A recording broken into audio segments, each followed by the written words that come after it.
Welcome everybody to our second webinar in the series Taste, Discussions about Investigating Aesthetic Practices. This is a series of meetings now that we initiated to share some of our experiences that we have made over the last 2 years in the SCHMECK project, or TASTE project in English, where we investigated taste as an aesthetic practice through various different modes of investigation. This was or is still funded as a pilot project in citizen science at the Berlin University of Technology. My name is Jan-Peter Voss. I'm initiator and co-leader of this project, and I moderate this webinar session. The idea for this webinar series is that we now, towards the end of our project, share some of our experiences and results that we have gathered over the last 2 years with others, invited guests who address similar research challenges in their own work. This is Christy Spackman for today. And we would like to share our experiences with whoever may be interested in the topic of taste, or also methods of citizen science. So welcome to everybody who joins us today. Thanks for coming. There's a brief note I have to make on data use and privacy protection. We will record this session and use the audio and video material for documentation of the project. And by staying connected, you agree to this procedure, but you may, of course, if you wish, switch off your video if you don't want your face to be recorded. Otherwise, it would be nice if as many people stay online with their faces as possible so that the speakers don't talk to black tiles only. And another formal note on procedure, we use the chat to take up comments on whatever is being discussed and presented. And we also use the chat as a speakers list. So especially towards the end of our session, when we open the floor for everybody to add comments and questions, you may enter an exclamation mark into the chat in order to register your wish to speak, and then I will ask you to come in.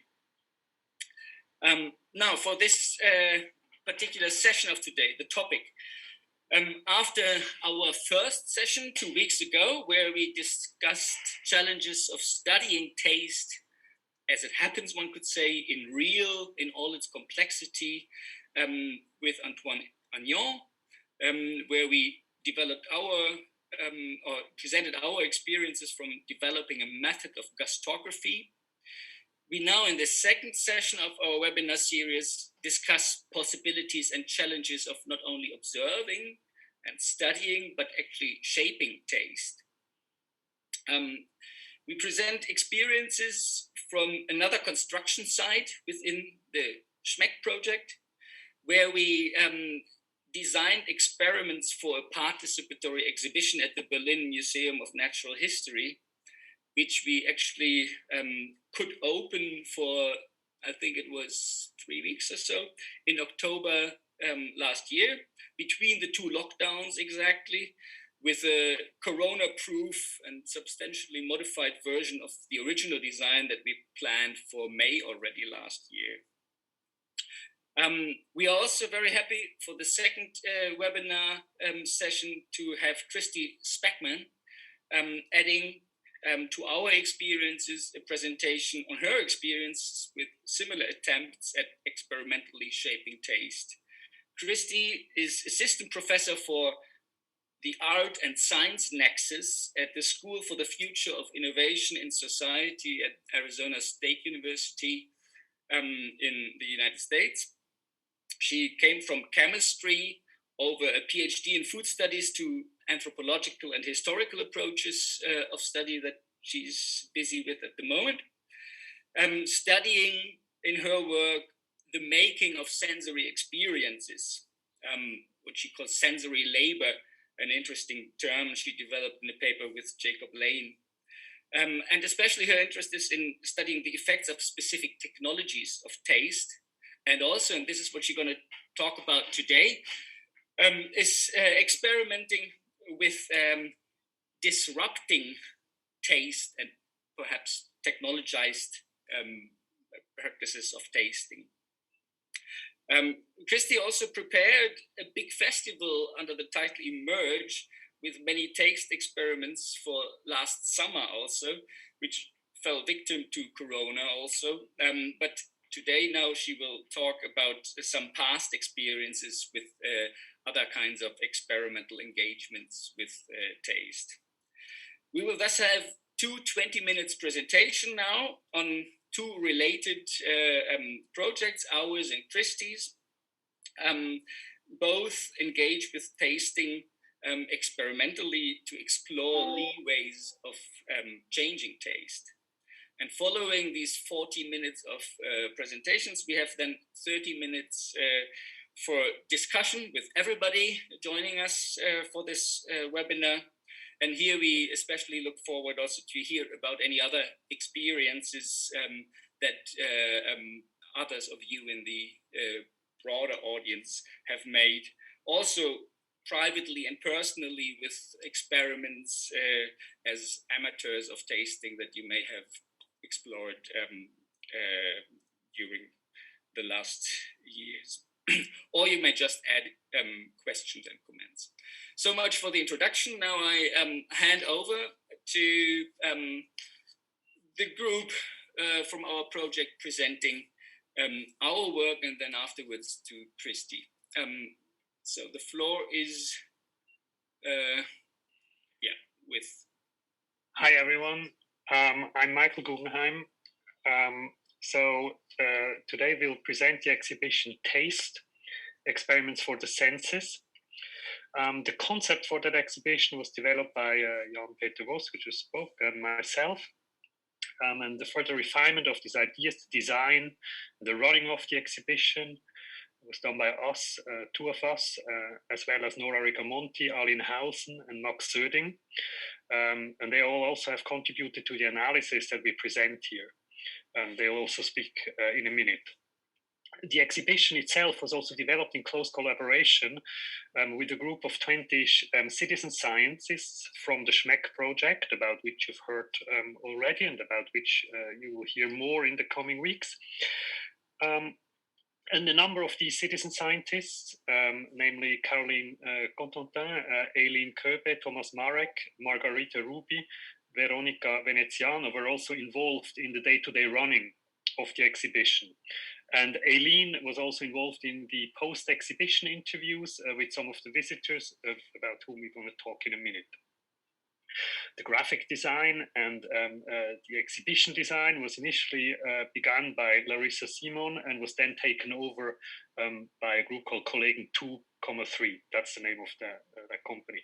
And the exhibition, as Jonas already indicated, was held at the Museum of Natural History in Berlin over 3 weeks in September and October 2020, and it was seen by just under 1,000 people.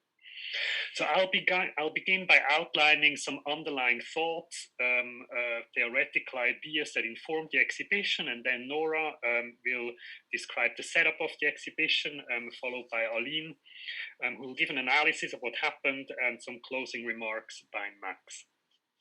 Next slide, please. So, tasting beyond industry and sensory sciences. Taste for us, and we've alluded to that already last week, is a practice. It is a situated and a relational doing. Based on this assumption, we can learn that taste cannot be reduced to the subject that is experiencing taste, nor can it be reduced to the object, to the food, to whatever we put in our bodies. Rather, we assume that taste results from the interplay that is relationally constituted in the practice of tasting, that is, in the practice of putting specific objects into our bodies. And in that practice, both the body of the eater, the taste sensation itself, the tasting object, and the situation are co-constituted while doing it. This is very important for understanding what is going on in our exhibition. So all kinds of tasting practices then are always created anew in different settings. These can be everyday settings or expert settings, such as having breakfast or being a sensory subject in an industrial taste test. Food science, industrial food production, and marketing expand the practice of a specific kind of what we could call mechanical tasting as a challenge of optimizing taste by finding the perfect product to match given perceptions and preferences of consumers. Next slide, please. Now, what we tried to do in the exhibition is precisely to move away from such industrialized settings of experiencing taste and do something different. So the question was how to design a form of engagement with visitors of the exhibition that does not follow such industrial orders of sensing, that is on a format that is not based on a logic where we as researchers try to corroborate certain facts about how people taste or how certain objects are experienced. Instead, we were looking for a format that engages the idea that citizens can be made capable to explore their own orders of sensing. And this led us to explore different ideas of what an experiment can be. And we began with a basic insight that we can take from the breaching experiments. The sociologists among you may know that Harold Garfinkel has pioneered in the 1960s. And Garfinkel figured out that we can interrupt everyday notions of sense makings by disturbing them. And what he was observing was that then people try to repair these everyday forms of sense making. However, what we were trying to do is use the interruption of this everyday sense making to move to basically a second stage, which we call opening. That is, to create a situation in which the breaching of everyday sense making is used to explore new ways of tasting. And so these are the basic ideas, and Nora will now take them further and explain to you how this led us to a specific setup of an exhibition. Yeah, thank you, Michael. So the final materialization of the exhibition's design and setup in the experimental field for participation open science at the museum was based on the theoretical consideration Michael just presented. And one central aim was to engage the participants in discovering how taste can be changed and how it can be actively shaped. Therefore, we tried to disassemble the tasting situation into selected elements that are relationally constituting our tasting practices in order to provoke the participants to immediately explore the interplay of these different elements and to kind of redirect their attention and experience on the variability of taste. Due to the pandemic and hygienic reasons, we had to adapt previous considerations about the spatial arrangement. And to make a quite long story short, instead of moving from one table and one experiment to another, the participants were invited to work through 6 stationary experimental phases at one table in around 45 minutes. And they received written instructions on a clipboard, which guided them through each phase step by step. And in each phase, they were invited to taste something and were asked to take notes regarding the experiences they made while tasting. And the idea was, in doing so, the participants would themselves be engaged in the observation and reflection of this experience. Yeah, we had a lot of discussion on the question which ingredients we should choose and how we may prepare them, with the constraint that all food had to be served cold and had to be prepared off-site. So, for example, we began one experiment with vegetable purees, but after tests moved to cubes. And one central challenge was to use as much unknown foods as possible, or at least to prepare it in a way that it would be very difficult to know exactly what it is, and by keeping a balance of taste, smells, colors, and textures. As you can see in the picture of one experimental station, each phase is marked by a symbol, a color, and a corresponding honeycomb field on the table with utensils and ingredients. And now I would like to briefly walk you through the 6 different experiments and what visitors were instructed to do in each one of them. In experiment 1, marked in a yellowish color on the left on the table, we wanted to know what was going through the mind of the participants while tasting 2 out of 4 similar looking vegetable cubes and concentrating on their immediate sensory experience. Therefore, we asked them to write down thoughts, memories, and associations to the tasting experience. In the following experiment 2, marked in green on the table, we invited the participants to imagine they were different beings with completely different bodies, such as a hamster, a snake, a tiger, or fairy, while they were tasting a sweet sour leek compote. In the phase 3, marked in red in the middle of the table, we asked the participants to repeatedly eat goji berries after having read different kinds of information regarding these berries, either regarding the politics of their production, their presumed health effects, or their mood-enhancing effects. In experiment 4, marked in a brownish color on the right, more or less on the right of the table, the participants had to taste 2 out of 4 possibly unknown foods with 2 sets of contrasting expectations. First, they should taste food as if it were tasty but very unhealthy, then as if it was kind of superfood. And then they should sample the second food as if eating it was associated with social rejection and then with social acceptance. In phase 5, marked in pink on the right side of the table, we asked the participants to repeatedly try out small amounts of labneh, which is a strained yogurt. And while listening to changing sounds, such as the sounds of the city or the sea, heavy metal or classical music. And then we asked them to write down what they hear. In the final phase 6, this phase brings together all the elements explored and chosen in the previous phases, like associations, physical sensation, logic, expectation, and sound. And the participants had to recompose these variants and to finally create their very own tasting situation. They had to pick up a base they would like to arrange their dish off and eat from, like a paper plate, a simple plate, or a cabbage leaf, and decide whether they will eat with their hands or with utensils. And then we asked them to think of a title for the dish they had composed and to have it photographed. And here you can see a few examples of individual different compositions of the exhibition.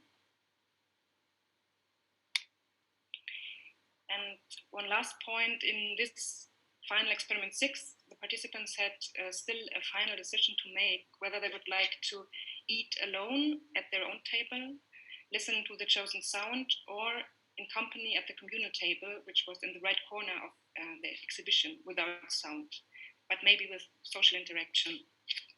And after this illustration of design and the setup of the exhibition, Aline will now tell you how the participants conducted the experiments in practice by presenting some central insights and experiences to you.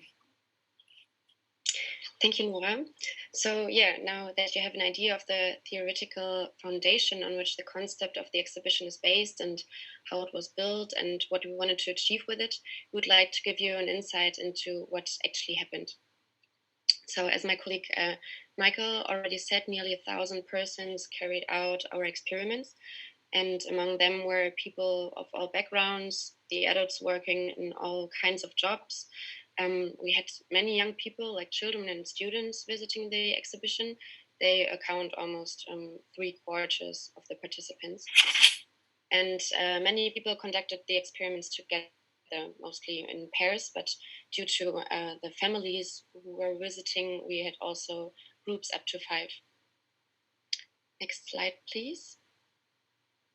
As you can see here, what could be observed with almost any visitor, the exhibition setup prompted participants to focus very deeply on the taste and smell in ways that rarely happens when we usually eat. Our evaluation is based on the feedback sheets that were included at the end of the clipboard, and we got 328 of these. And additionally, we conducted 12 in-depth interviews 2 months after the exhibition. Next slide, please. Yeah, to give you an insight into how the exhibition was experienced, we have brought some excerpts of the empirical material. And the person you see here is a participant of the exhibition. And like other participants, she was asked for a short statement about her experiences directly after the exhibition. And this is a part of what she said. I found it very interesting. I've never really had this kind of an experiment before. And yeah, and I found out that a lot of information, so they influence me how I taste the things. So that was very interesting discover for me. For example, the music. So if I hear the traffic, then I felt like, and I was eating a sandwich and in my lunch break, very hectic, and it didn't taste so good. But with bird sound, I felt like being on the picnic, and that felt really good. I knew that the food is tasty but unhealthy. And then, even though I feel that it's so tasty, but I somehow subconsciously I feel that I'm doing something bad, then I can't enjoy the food. So, and this kind of knowledge is also very important, I think. Yeah, it worked very well, but the animal part was the most difficult part for me. So I was a snake and I was a tiger, and then as a snake. Everything was kind of okay and very subtle taste, and I enjoyed it. But as a tiger, it wasn't enough, and it was not chewy enough, and it was very interesting. It makes our lives more interesting because now I can do my own experiment every time whenever I eat breakfast, and I can think of the sound or some knowledge. So yeah, even though her statement was used only as documentary material and wasn't used for the scientific evaluation, she belonged to the group of participants who, when asked what they had learned, answered in the feedback form that taste can be changed, thus taste is not determined. On the pie chart, you can see that this group accounts for almost 40%. And of course, there were also some people who did not learn anything new or were generally averse to the exhibition, or people who criticized the food selection. But one can clearly see that the majority responded positively to the question of whether they learned anything. Some learned a new taste. Some realized that the taste is different from the look of a food. Others gained knowledge how to handle food and eating in another way. Yeah, so next slide, please. In addition to the general perception of the exhibition, we were also, of course, interested in the quality of the individual experiments. And therefore, we asked two questions which were specifically related to the experiments. The first one was which experiment was difficult to perform? And the second one was which experiment was enjoyed and would have liked to be continued? The bar chart on the left illustrates that the most difficult ones were the body experiment. You can see this in the turquoise bar, and the emotions expectations experiment. That's the orange bar. The least difficult was the first experiment, and we had suspected that as well. The second bar chart shows there was a significant variation in which experiment was most liked or preferred to be continued further. And that was the fifth experiment. It's the obviously pink bar. And it involved tasting and listening to music or sounds at the same time. And yeah, that stood out in particular. Next slide, please. But the forums were not the only empirical data we have collected. As I already mentioned, we conducted additional interviews with participants of the exhibition 2 months later.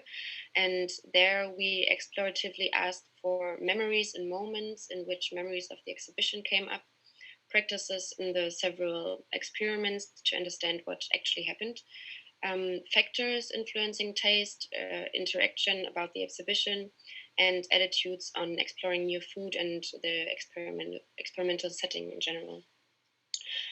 For that, we have also brought you two excerpts out of the interviews. And because we only conducted a few in English, the excerpts are from the same person. As a little helping hand on the side, in the first excerpt, she's speaking about the third experiment. And as Nora already explained, within there, the participants repeatedly ate goji berries after having read informations regarding the politics of their production, their presumed health effects, or their mood-enhancing effects. Okay. Before you said that you enjoyed or liked the third experiment. Did you continue to experiment at home with this specific elements? I think it has made me. It reminds me more when I'm making perhaps lazier or food choices that I know aren't ethical. I think it makes me feel guiltier about eating that food. But I haven't for example, I think done the exercise of, okay, this is, well, sometimes I will do this is health for me, and it makes me feel better about eating a food, but I don't think I've sat down and consciously been like, this is pleasure or things like that. But I think it has influenced in a way a generalized thinking. We really enjoyed the experiment, so. And what do you think? Can you use things from the exhibition, for example, like the experimental setup or other like elements of these experiments in everyday life after the exhibition to discover your sense of taste? And if so, how? Oh, I'm sure. I think especially the easier ones to do would probably be music, environment, sounds, things like that, to see how things taste different. I'd be interested to see how that goes. Food that you would typically bring and have together with friends outside in a picnic where there's birds singing, or we play classical music. I'm sorry, those are the two ones that I can remember the most clearly. I know there was rock music and construction noise too, or heavy metal music. I think that would be an easy one to do. Of course, plate presentation and what you choose to eat it with. I think probably because I've mentioned it numerous times, interested in thinking about things more as a consumer and what I purchase, I think, through eating is healthy, political, or pleasurable, but I would be interested to bring that more into how things physically taste. And I think it could be fun to do the, poisonous versus in honor. That exercise would be interesting as well. I think it would be harder to do the animal ones consistently beyond, it's fun to, see what this tastes like if I pretend I'm a rabbit, but I don't see myself engaging with that in practicality. And because I keep on forgetting what the first one is, I doubt that I will do that one because it hasn't stuck in my mind in the same.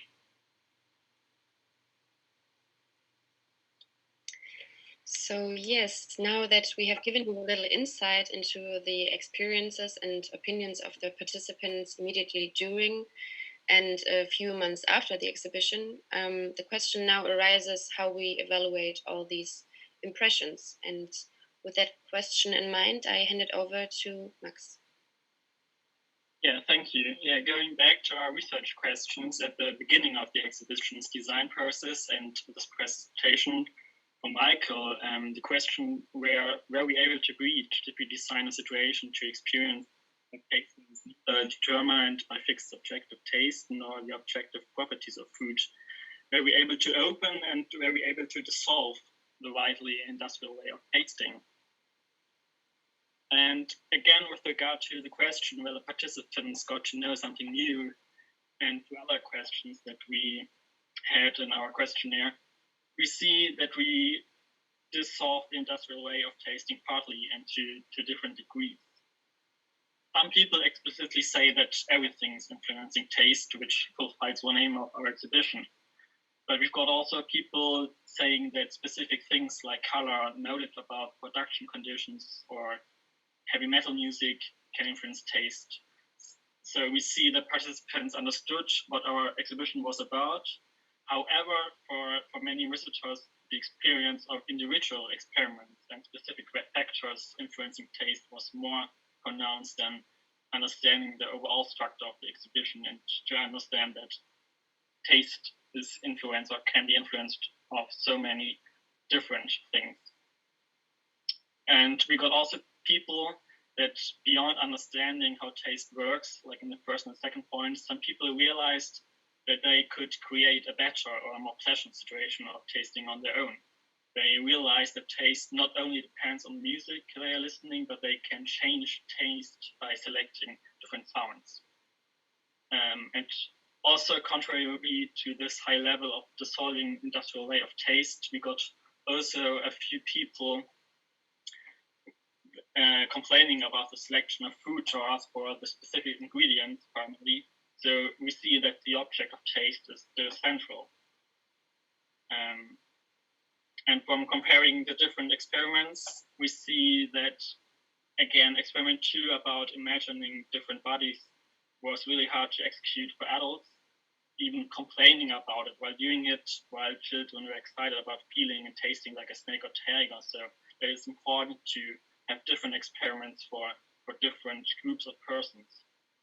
And from experiment 5, which was highly liked, we see that this might be because probably it was not necessary to do anything, but to put on headphones and to just listen, not to imagine another body or something like that. So maybe that those experiments which are quite easy to do are the ones that are most impressive. And also from our interviews, finally, we see that experiments are situated. And yeah, for example, that some people described that already before the exhibition, they were open-minded with regard to exploring taste, or were aware of the political components of taste, buying organic food, for example. And for them, our experiments took up these experiences and gave further insights in a different manner than for other visitors for whom these ideas were new. And we have also seen that the visitors' individual circumstances of visiting the exhibition heavily contributed to the engagement of their experiments. For example, in one interview, a family from the rest of Germany described that they didn't think again of the exhibition because it was only one experience of so many during the holidays in Berlin and several visits of museums. So it's important in which situation you were in the exhibition. And even if the woman from some slides before said that she wanted to further experience, we saw in the interviews that nearly no person explicitly or on purpose conducted the experience at home, even though we gave tips to do them at home actively. Instead, the interviews remembered small deviation in their daily tasting practices, and they commented that they thought these were in fact influenced by the exhibition visit. So following the interview partners, these little changes in daily tasting routines may result from our exhibition. So thank you, and now I'm giving back to Jan. Thank you, and I directly hand over to Christy to dive into another stream of experiments. Thank you all for that. That was really fascinating to get to see, and I'm grateful to you for sharing that. I look forward to asking lots of questions. So let me just get this started. Hi, folks. My name is Christy Spackman. I, as Jan Peter mentioned, am an assistant professor at the School of Arts, Media, and Engineering and the School for the Future of Innovation and Society at Arizona State University. I've been here for about 3 years. I'm normally on time to things. I am so grateful to you for your patience as I wandered through my very poorly set up calendar this morning. So I want to talk to you about my own experiments in what I'm calling reshaping taste. It's, specifically, I'm going to be focusing in on a project I'm building out called Flavor Stories. But before I do that, I want to share with you a little bit of a brief outline about what I'm going to talk about, and then talk to you about this emerge thing that Jan mentioned. So I'm going to open with talking about this question of how one makes taste public within certain regulatory regimes, and then move to building on the work that Michael presented of thinking food science otherwise through public tastings, disruptions, which may just be a non-sociologist form of preaching. I'm going to have to go do some reading to discover that. Share with you some of my inspirations, and then bring you to this conversation about flavor stories.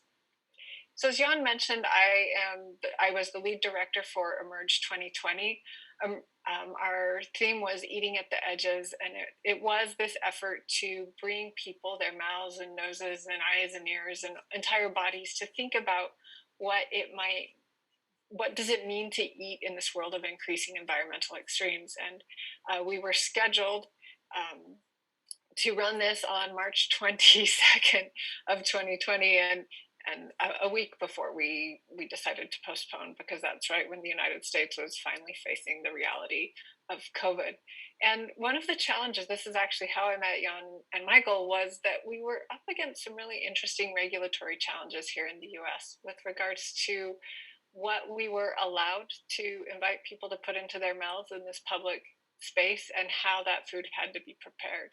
And one of the really interesting challenges was the idea that one of our groups wanted to have people co-preparing food there. And the health department, in turn, had some very distinct concerns with that. And concerns range from something like, no, your exhibit must actually be in a tent with 3 walls. We don't want dust coming in, even though we live in Arizona. It's dusty all the time. There's dust in my house no matter what. To these larger questions of, could someone be invited to eat something off of a metal spoon, or did we have to use plastic? And so I just want to point here, even though we didn't have a chance to activate this event, it's now been postponed to November of 2022. We'll be sending out an invite, and I'll make certain to get that to you all to circulate in case you want to bring something to it. The larger challenge of making taste public exists within these fascinating regulatory regimes that themselves have very distinct and deeply informed industrialized ways of tasting, to use this phrase that's come out. And that there's a lot of work to do in looking at those forms, recognizing the strengths they bring to protecting public health, but also the ways in which they really interfere in the sociality of tasting. So one of the core questions that really drives my own research is this curiosity: what would happen if we did food science otherwise?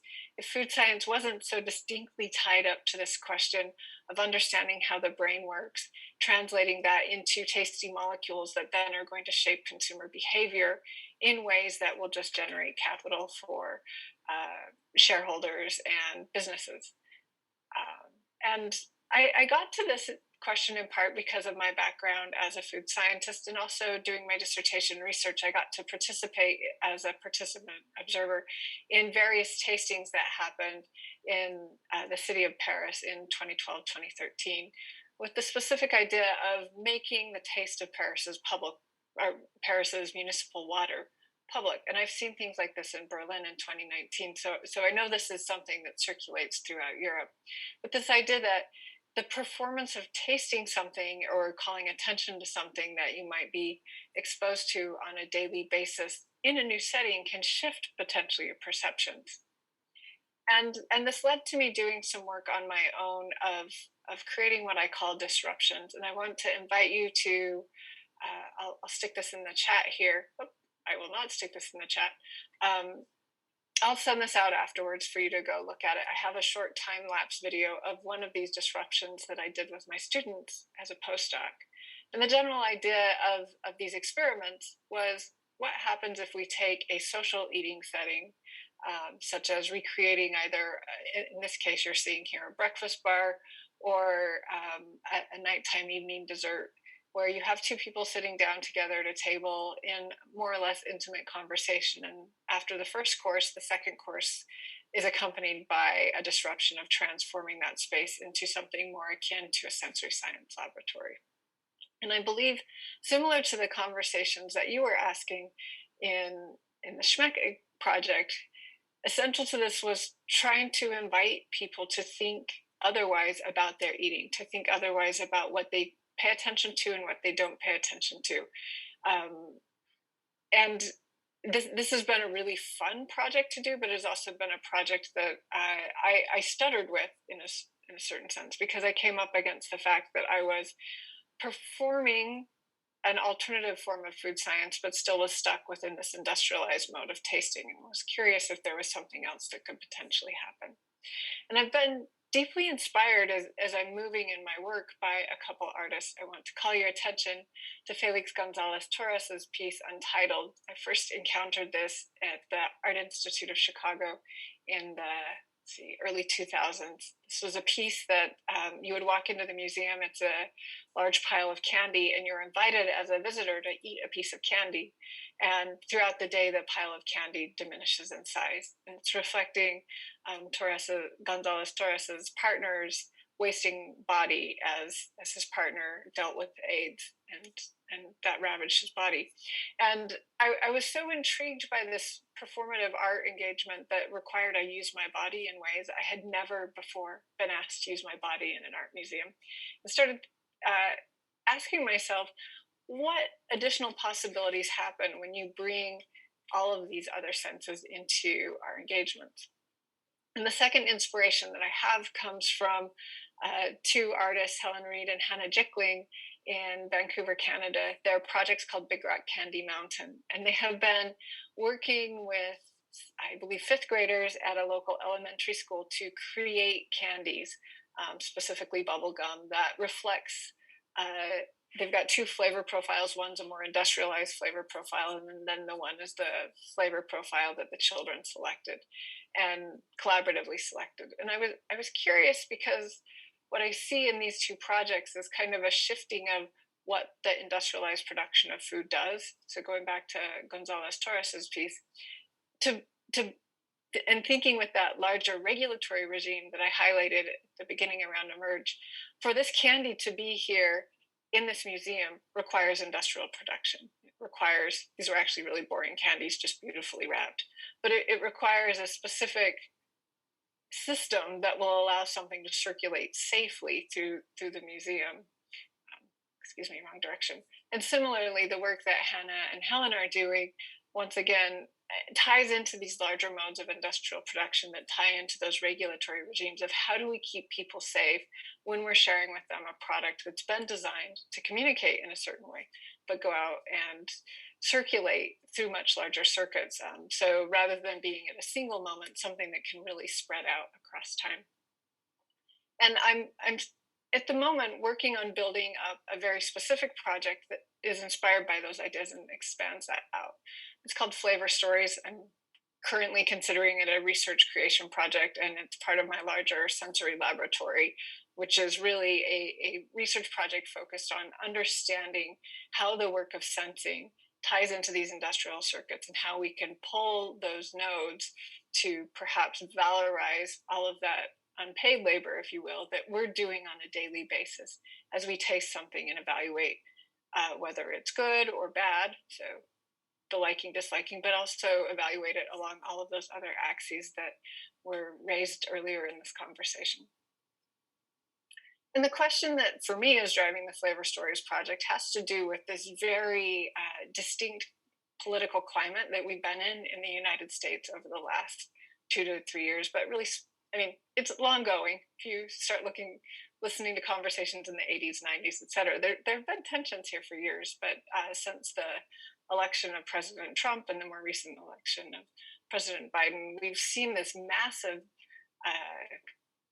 series of divisions emerging in the US that are exacerbated in many ways by social media, where you get these echo chambers where folks talk with other folks who they already agree with. Essentially, people are eating in groups where they share the same taste. And thinking about that has led me to think about the fact that I see flavors as things that are telling stories. So, if I'm talking with kids, I'll tell kids that flavors are volatile molecules, but that flavors are also these things that tell stories. And specifically, they tell stories when they interact with the body. So they're inner stories until someone eats them. And the process we've been playing with is to say, okay, if flavor is something that tells a story that has an initial taste, that has a texture, and that has an aftertaste, it's kind of similar to a story arc, once upon a time, and then one day, because of that, and that leads you to your happily ever after or not so happily ever after. And so I started asking folks who were interacting with members of my lab, what do you imagine tomorrow will taste like? And we were playing around with this idea, and that with the kids that kind of worked, but we started to push it a little bit more and started to ask, if we take no action on human caused climate disruption, so picking a subject that here in the US tends to still really divide people and place them in their different silos, their different tables of how they eat, inviting them to imagine a story that also then engages like their hopes and dreams or fears for the future, and try and capture the short-term future 5 years from now, a more medium-term future 10 years from now, and what I'm considering a longer-term future of 25 years from now. Because that's still a range I think people can kind of imagine themselves forward into, but isn't so far forward to be impossible. And so, since we're all in our homes, and I believe we have a few minutes, I'd like to invite you to take 2 minutes if you want. Actually, let's make it 3, to get up, run to your cupboards and grab 3 things or a list of things that might be your answer to this. Let's pick the 10-year range, so the medium range. If we take no action on human caused climate disruption, what do you think the future will taste like 10 years from now? So, go.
Just to check, Christy, the task was to pick some kind of foodstuff that tastes like the world in 10 years, with a focus on climate, the climate situation in 10 years, right? Yes. Okay. Yes. Thanks. And if we were doing this together, I would have brought a wide array of random industrially produced foods for you to draw from to assemble your story together. But since we're all in homes on different parts of the globe, it's easier to grab what's in your house. I think we have about 1 more minute left.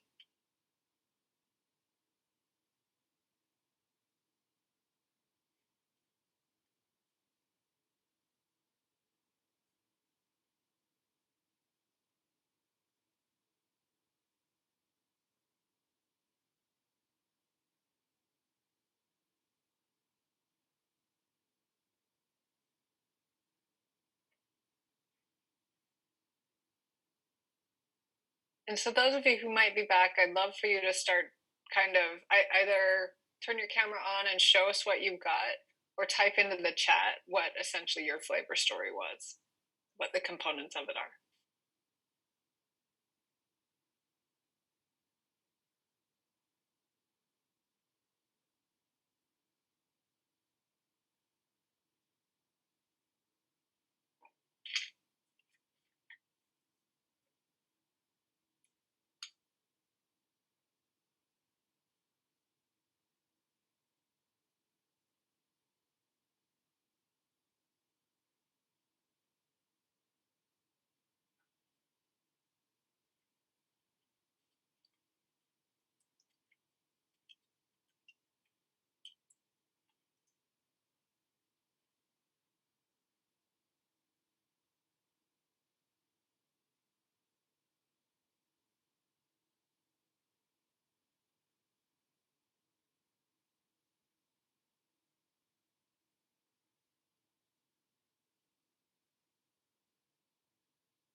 Yeah, and I really appreciate the idea of the roasted sunflower seed, this thing that can be both delicious, but also can go rancid, that has this texture, but as it becomes burnt, I have burnt roasted rancid sunflower seeds on my bread. I didn't realize they were rancid until I cooked them.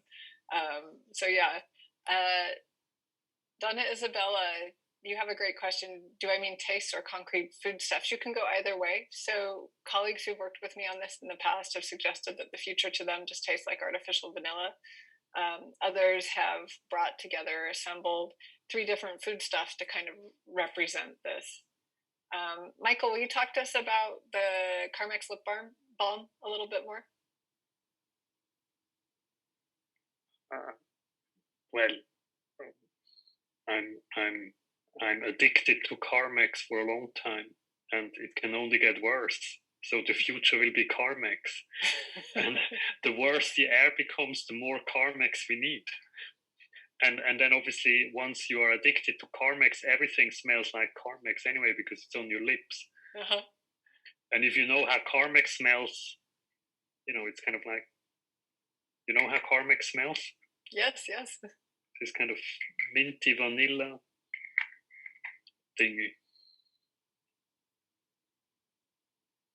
And I appreciate this idea of how the mint becomes everywhere, but also this embodied question of the dryness. So not just around your mouth, but the dryness of your hands from hand washing. Annika, this idea of the old carrot as the soil is falling apart, or the ways in which we're going to have to also be addressing or engaging more with staples, but this impression of dryness that is emerging. Lauren, you're offering a more hopeful future where perhaps people are reacting to the failures on governmental levels to take action, and so are taking action on much smaller levels. And Donna Isabella, you're taking us to the fresh greenness, even if we have to go to new locations, that there's still this possibility of growing something like lettuce or endives. The question of acids, I mean, the child of me from the 80s and 90s would be thinking about acid rain here, as opposed to the way that acid accentuates flavor and bitterness as we're rediscovering nutrients, etc. Steph, I really appreciate this idea of the wrinkled pill of green pepper raised in a greenhouse. It's not tasty. It's rather it's something that has all the appearance of offering sustenance, but when it comes to the flavor, it fails. And Margarita, you're bringing us into a future that represents in many ways a collapse of an industrial system as we know it, and a return to some more traditional approaches that also offer this fantastic opportunity for reconnecting. So I appreciate you sharing your stories in large part because this is, to me, this is what flavor stories themselves, either in this prototype form or in the future form, are trying to do, which is to cross boundaries by inviting someone to think alongside you through an edible boundary object, if you will. And one of the things that I'm working towards here is this summer I'll be first attending candy school. Fingers crossed. I'm pretty excited about to learn to make candies because these are one of those few things that can circulate without causing issues of. They certainly have long-term health impacts, but short-term health impacts with regards to allergens are smaller and tend to be fairly shelf-stable, and also tend to be something that folks see as fun, and so are more likely to participate in eating.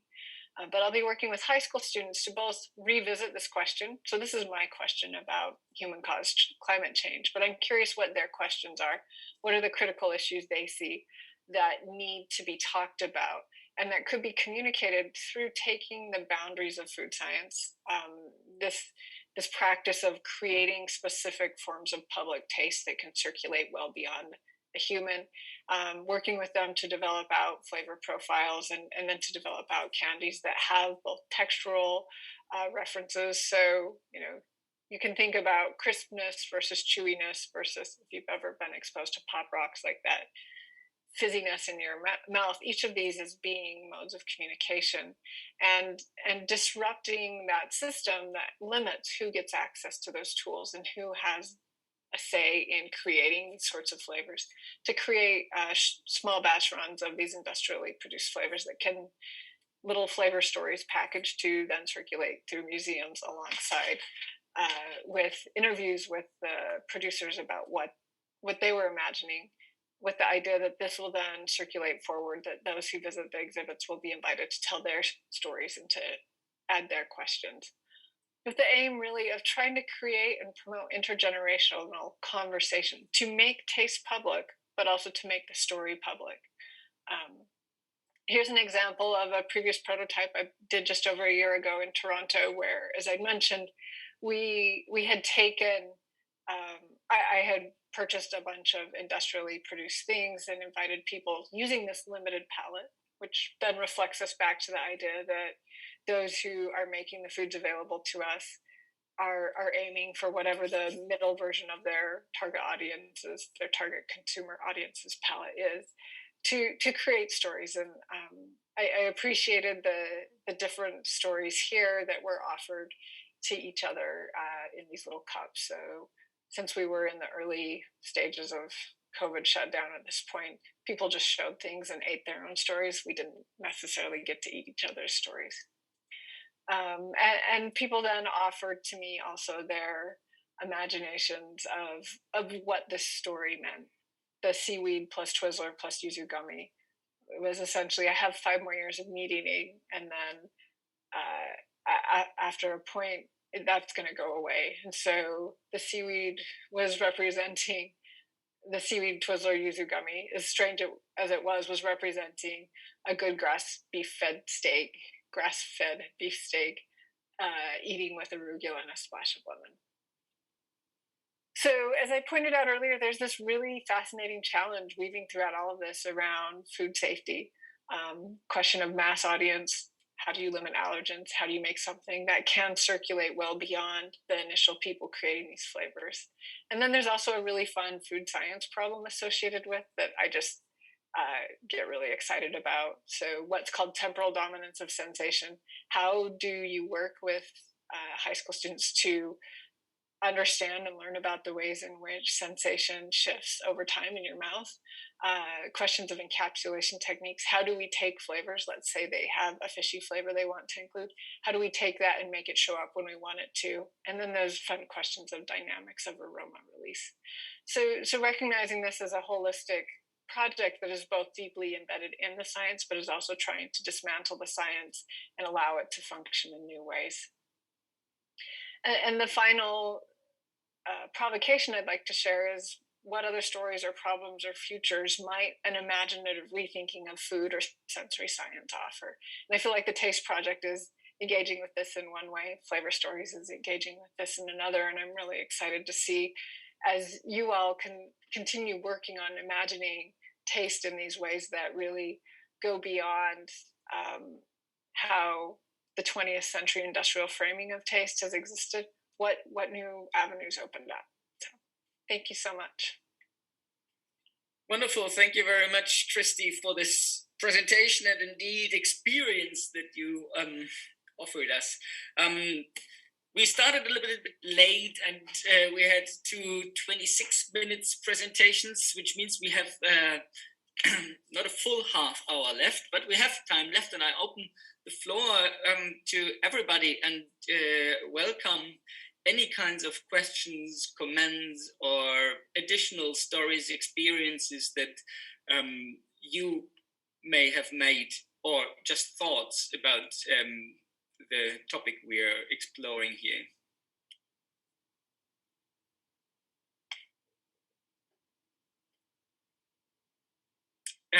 Christy, you are on the list as the first one. So I have a question for you, Michael. You started out, I'm trying to find in my notes, with this really provocative conversation about essentially framing an industrial taste as a 20th century industrial taste as being this thing that imagines tasting experiences in a certain way. Can you expand on that a little bit more? Well, I guess all the team members are. Can you go ahead and expand? Well, this isn't our research, right? But there is now plenty of research, and I'm sure many of you are aware of this, which have been looking into the history of how both the history of modern sensory science emerges and how that relates to specific types of foods, and there's obviously this kind of parallel in trying to standardize foods and standardize sensory experience, because to standardize foods you need to standardize sensory experience and vice versa, right? The thing here is not that per se standardization is bad, but obviously that it's doing something very specific with our tastes, and that we have and that what we're trying to do is basically just to do the opposite, right? And so that's just basically just a historical background to trying to go completely into the other direction. And I don't think it makes a lot of sense now to tell that history in more detail, but people, if anyone's interested, we can direct you to that literature. But I think none of us has actually done that kind of historical research. Annika. Thank you. Yeah, I don't have a question, just a comment that I'm just so surprised by the creativity and what comes out of all these experiments. Yeah, I didn't know what to expect, but I noticed during the talks, both of them, that I was like amazed. So I want to thank you all. Welcome. Thanks. Donna, Isabella. Hi, hello. I keep asking myself, especially in relation to actually both presentations here, what is the difference between taste and taste experience? Is there one? If taste, I mean, it could be taste is the sort of the sensory input, and the experience is the mental processing of this input. But I think there might be an important,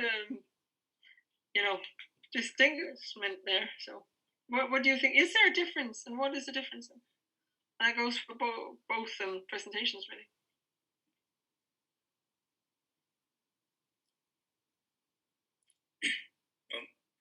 I think there. Sorry, if I was. I think there isn't simply, precisely because if you assume that taste is produced in a specific tasting situation, then you cannot separate it, right? And I think people like Geneviève Day and Antoine Aignan have pointed this out, and have pointed out this kind of mistake of trying to think that we can separate the two. So in that sense, I would just like to apologize for an imprecise language use that may be implied that there is a difference.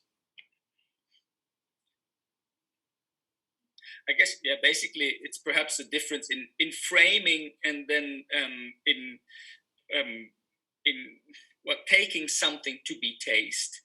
When we talk about taste as experience, it is exactly focusing on, in a way, not the tiny little element that may be studied by chemists and physiologists who study how molecules kind of become received by certain cells on the tongue, but actually say, okay, what is interesting for us, if we study taste as something that moves people, that makes them eat something or not eat other things, that I don't know, really has an effect on living, that it is the experience. That's why we kind of shift the focus there. I mean, sorry, follow up here.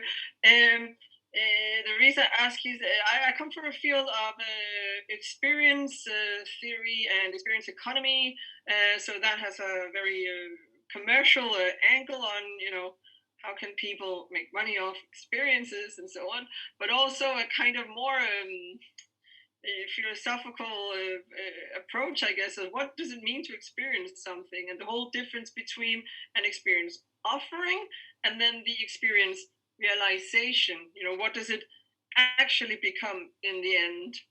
I can offer a visit to an amusement park, but if it rains and I get stung by a wasp and end up with a parking ticket, the experience is not quite as intended.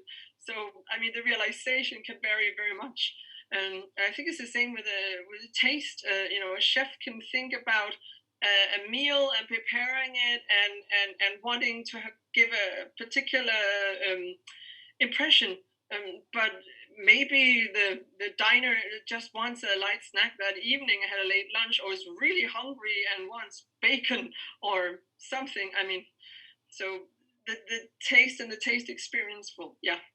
But yeah, I see what you're saying, Michael Guggenheim there. And I would actually agree with that. But it's just an interesting, perhaps there is an interesting separation there somehow, I'm thinking.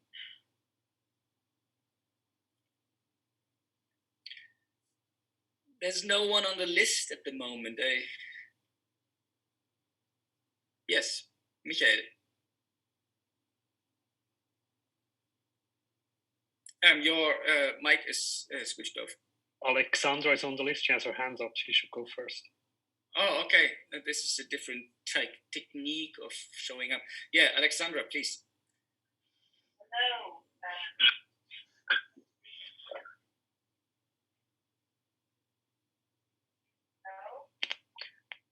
You're very low. You have to speak very loud or get closer to the microphone.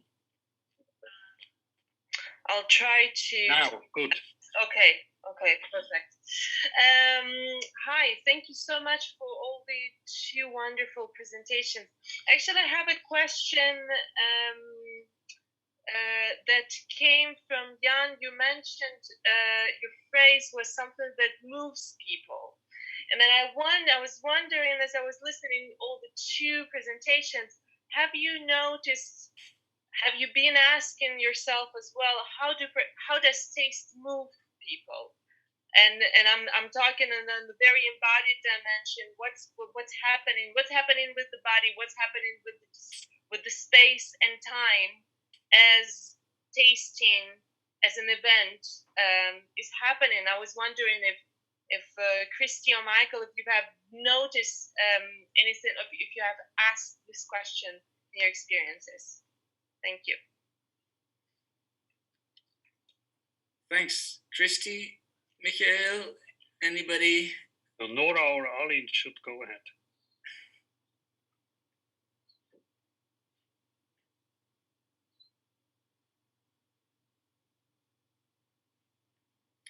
Well, it's a difficult question. I just moved this phrase. We didn't use it before in our project. I just wanted to hint at the effect that tasting has, that it is part of a process of being, and then tasting happens and it changes what comes afterwards in any way. That's the way I meant it, in a very kind of unprecise and unspecified way. Yeah, so I don't know if that is there anybody who wants to pick up on this and explore further what it may mean to talk about taste moving? So I really appreciate this question because I think it ties back to that larger aim of the Flavor Stories project, which is, can you use taste to potentially break down barriers caused by social isolation or balkanization? And I don't have an answer yet. I'm hopeful that, I don't think it can break it down, but I think it can open curiosity. So going back to what Max said about the small, like, deviations in, I had to look at my notes, Max, but small deviations in daily tasting, I'm anticipating that the movement is minute, but it is a movement, and that if you accumulate enough minute movements or minute deviations, something can change. Somebody can be moved, and maybe not everyone can, but perhaps a conversation that wouldn't have happened otherwise will happen because you enter from a place of curiosity. Why did you choose fill in the blank flavor to tell me about this question? That's so different from what I would do. And I think this is where moving away from liking and disliking into just kind of this basic curiosity about an experience opens a lot of possibilities. And that's going to be hard because there will be innate disgust, there will be desire that come into play, but maybe curiosity is the thing that also does something. Okay, we're already at 17 past, but Michael is on the list, and I think we give us another 5 minutes and hope that most of you can stay with us. Michael. I was just intrigued by what Christy was telling us about the legal issues of doing these kinds of things, and I was reminded of an installation I did with friends in 2005 in Vienna, which was called Allergy Playground, and it was made. I don't know whether I can paste the image. No, I can't. Oh. Let me briefly share a screen. Can you see this?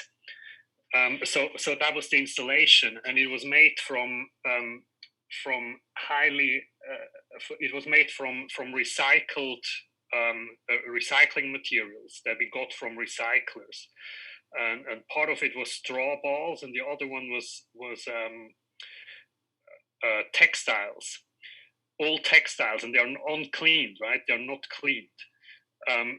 And that was the whole point, right? That it uses allergens to create the exhibition, and you had to crawl on top of that mountain that you can see here to read all that stuff. And I just find this, that was possible in Vienna by selling it as art.